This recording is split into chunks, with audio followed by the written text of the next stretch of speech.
और हमने भी कथा में कहा कि माता पार्वती जी शंकर जी से एक प्रश्न किया था, आप काशी में रहते हो? पार्वती जी ने भगवान शंकर से प्रश्न किया था, आप काशी में रहते हो?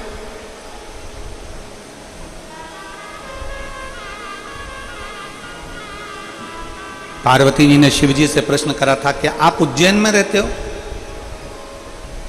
आप केदार में रहते हो? आप अमरनाथ में रहते हो? आप गुरुग्राम में रहते हो? आप कुबेरेश्वर धाम में रहते हो? आप ओमकारेश्वर में रहते हो? पार्वती जी ने प्रश्न किया था कि आप रहते कहां हो? भगवान शंकर ने माता पार्वती के प्रश्न का उत्तर दिया था कि जो अपने मन को पवित्र कर कर मुझे दिल से निमंत्रण दे, आमंत्रण दे और दिल से जो एक लोटा जल मुझे समर्पित कर देता है, उसके हृदय में मैं जाकर विराजमान हो जाता हूं। मैं वहीं पर उसके हृदय में, उसके चित्त में विराजित हूं।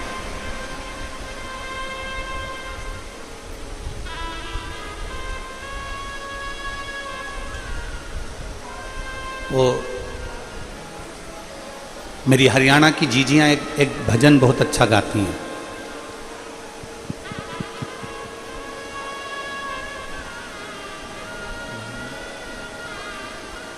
काशी में ढूंढा तुझे,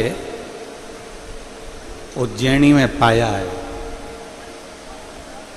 एक लाइन मेरी हरियाणा की बहनें, मेरी जीजियां बहुत अच्छी गुनगुनाती कि काशी में ढूंढा तुझे,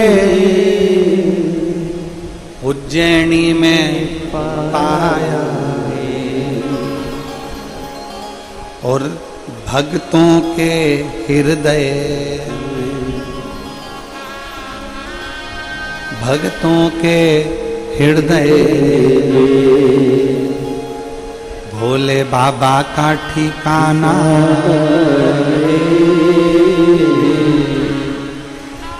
शिव भक्तों के हृदय भोले बाबा का ठिकाना।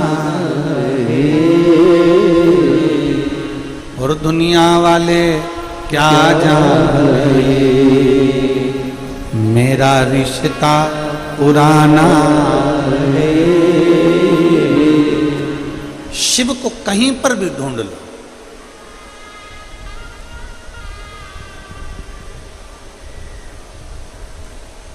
तुम्हारा मन पड़े जहां तुम शंकर को ढूंढने का प्रयास करो, पर शिव को पाने का अगर कोई स्थान है, शिव को पाने की अगर कोई जगह है, तो वह भक्त का हृदय है। एक बात आप लोगों से पूछें, उत्तर दीजिएगा जरा। सारे हरियाणा के जितने मेरे शिव भक्त बैठे हैं, मेरी जीजियां, मेरे जीजा, मेरी बेटियां, बेटा, माताएं, भाई, बंधु सब,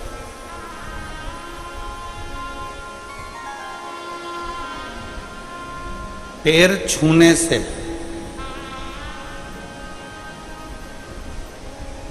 ज्यादा आशीर्वाद मिलता है कि अच्छा कर्म करने पर, दिल छूने पर ज्यादा आशीर्वाद मिलता है?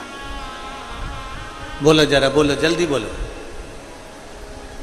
पैर छूने से ज्यादा आशीर्वाद मिलेगा कि अच्छा कर्म कर कर आप किसी को, कोई रोगी व्यक्ति है, कोई बीमार व्यक्ति है, उसकी तुमने दवाई करा दी, कोई भूखा व्यक्ति है, बहुत दिन से भूखा, उसको भोजन करा दिया, कोई प्यासा है, उसको पानी पिला दिया, कोई तकलीफ में है, उसकी तकलीफ की घड़ी में आप खड़े हो गए।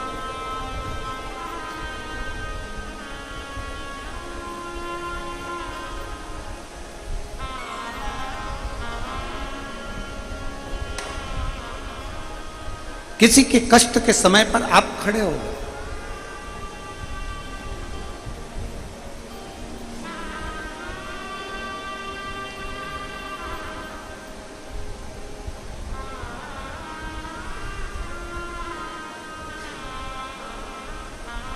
एक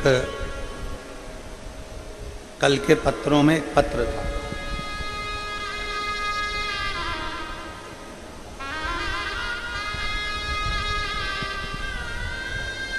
कल के पत्रों में एक पत्र था।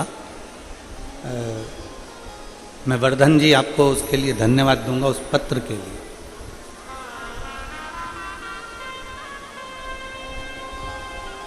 कोई विपिन शर्मा जी ने उस पत्र को लिखा था, इसी गुरुग्राम को। और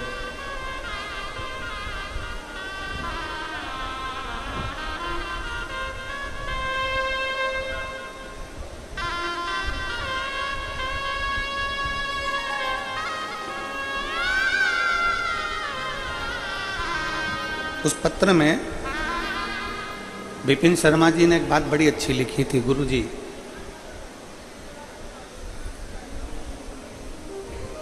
हमारी माता जी की तबीयत खराब हुई और उनको हॉस्पिटल में एडमिट नहीं कर रहे थे। हम वर्धन जी के पास में गए और वर्धन जी से हमने कहा कि भैया वो हमारा एडमिट नहीं कर रहे हैं माँ को और तकलीफ ज़्यादा है, प्राइवेट में पैसा बहुत लग रहा है। वर्धन जी ने तुरंत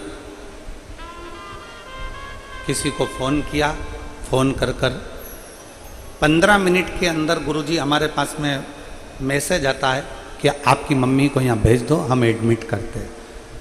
हम उसके लिए आपको धन्यवाद देते हैं कि पैर छूने से बड़ा है व्यक्ति का कर्म।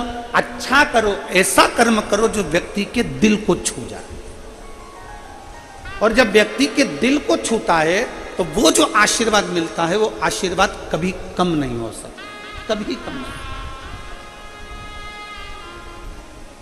पराए दर्द को जो अपनाए उसे इंसान कहते हैं, किसी के काम जो आए उसे इंसान कहते हैं। आपका धन, आपके घर का बना हुआ भोजन, आपका बनाया हुआ मकान, आपका बनाई गई जमीन, आपकी बनाई गई जायदाद, जब किसी भूखे को भोजन कराने के लिए तुम्हारे पास में अन्न है तो समझना कि तुम दुनिया के सबसे बड़े सेठ हो। कल जब हम यहाँ से निकल रहे थे,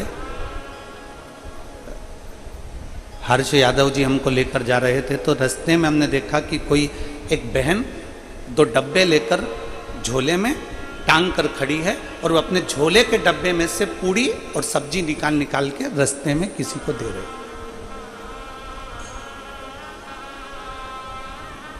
जितनी उसकी सामर्थ्यता होगी वो उतना दे रहा है।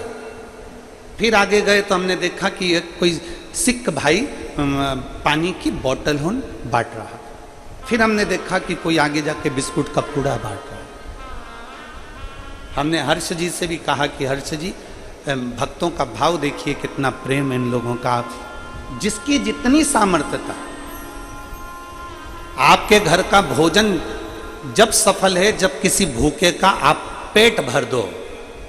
आपकी विद्वत्ता जब सफल है जब आप किसी हारे हुए व्यक्ति को, चित्त से हारे हुए व्यक्ति को, मन से हारे हुए व्यक्ति को सतमार्ग बता दो।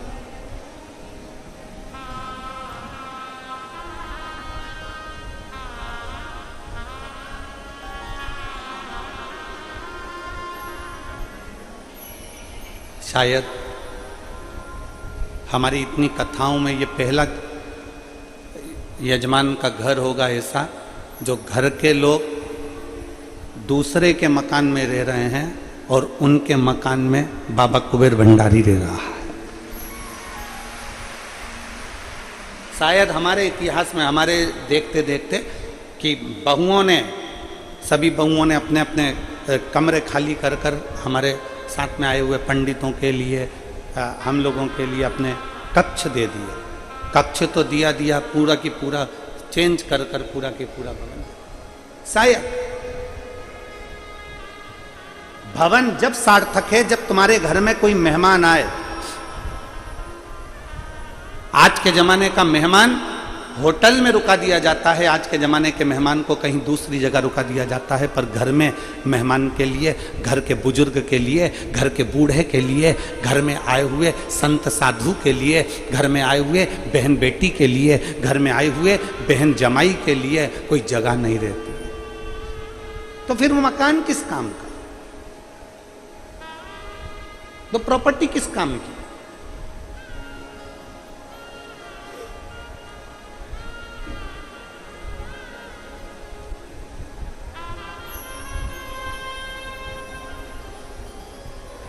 किस काम की वो प्रॉपर्टी, किस काम की वो जगह जिसमें अपने घर में आया हुआ मेहमान, आपके घर में आई हुई बहन बेटी, आपके घर में आया हुआ कोई अतिथि, कोई बुजुर्ग तुम्हारे घर में रह नहीं सकता। क्या कर? तुम्हारे घर का भोजन जब सार्थक है जब भूखे का पेट भर सको, और तुम्हारा घर जब सार्थक है जब किसी अतिथि की सेवा कर सको, और तुम्हारा वैभव जब सार्थक है जब तुम किसी की औषधि करा सको।